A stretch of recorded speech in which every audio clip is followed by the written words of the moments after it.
What is up guys, it is Dibs, and as you can tell by the title of this video, I decided to start a new series.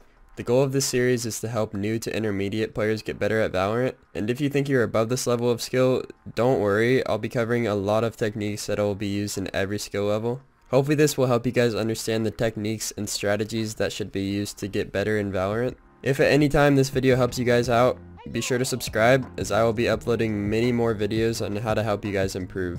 Also, I'm live almost every day on twitch.tv/dibstv_, so be sure to tune into that as well. Anyway, the topic of this video is trigger discipline. So what exactly is trigger discipline, you may ask? Trigger discipline is the idea of knowing when to shoot your gun and knowing when you should wait to shoot. Having discipline over your gun can be the determining factor between a simple kill and a pro-level multi-kill. Mastering trigger discipline takes practice and repetition, but I believe everyone can understand why it's important, and everyone is capable of improving on it. Before I dive into the details of trigger discipline, here's an example video to help you guys better understand what it is. There's a lot window. One out mid. You're gonna ult. Let's go. So let's rewatch this clip, but this time I will break down every factor you may not have recognized. First, it is important that you are communicating with your team so that they do not die or get mad at you for dying from where you were supposed to be watching in the first place. There's a lot window. One out mid. As you can see, I constantly reminded my teammates of the enemy location so that they wouldn't think the middle of the map was clear. The second part of this clip is the crosshair placement.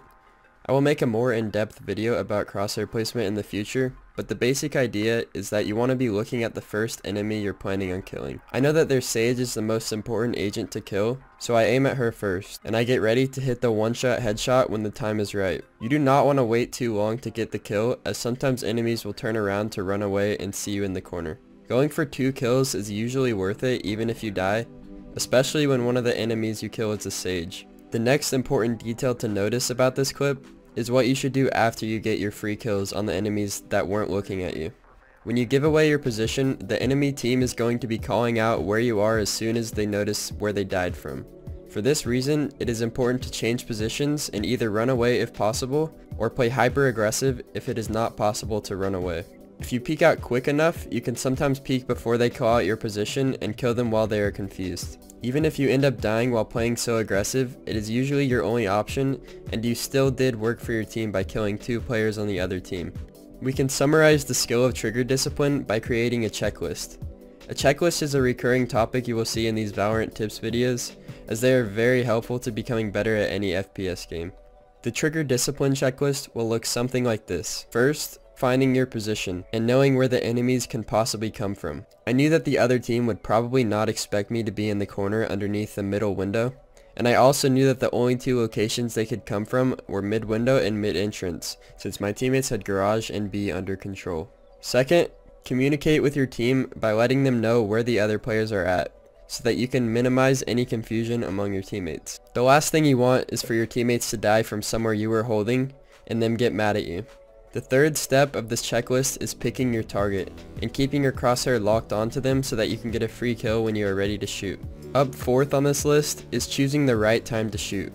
You don't want to wait too long to shoot, as it can sometimes lead to a failed plan if the other team decides to turn around. I like to wait until I can get at least 2 kills for free. Fifth, you want to get your kills and choose to either fight or flight, depending on your position. If you have no option to run away, peek aggressively so that you can possibly get a kill while the enemy team is confused. If you have the ability to run away, you almost always want to do that, but most of the time it's not possible to run away when the enemy team already knows where you're at.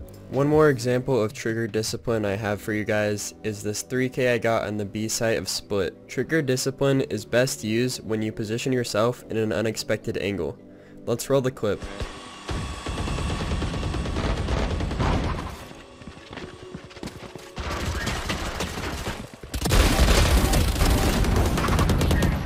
So as you can see, this play follows the trigger discipline checklist. Let's re-watch it and follow our checklist.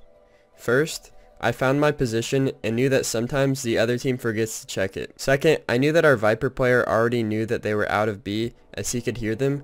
However, I probably should have said something to my team anyway just to let them know, But no one is perfect, and this checklist can help everyone improve in their game sense. Third, I picked the most valuable target, which in this case wasn't the target that had the most value to the enemy team, but was the target that was first to turn around and see me. Notice I kept switching targets, always looking at the one that I thought would turn around first. Fourth, I waited for the perfect time, which in this case was when one of them turned around. I didn't expect them to turn around, but I knew that it was a possibility, so I moved my crosshair accordingly. I chose to shoot when the first one turned around, then I chose to shoot the Raze as I saw she was also turning around. I saved their Brimstone for last because I noticed he was not looking at me yet. If you take out the people who are turned around first, you can get a free kill on the one that isn't looking. Lastly, I chose between fight or flight.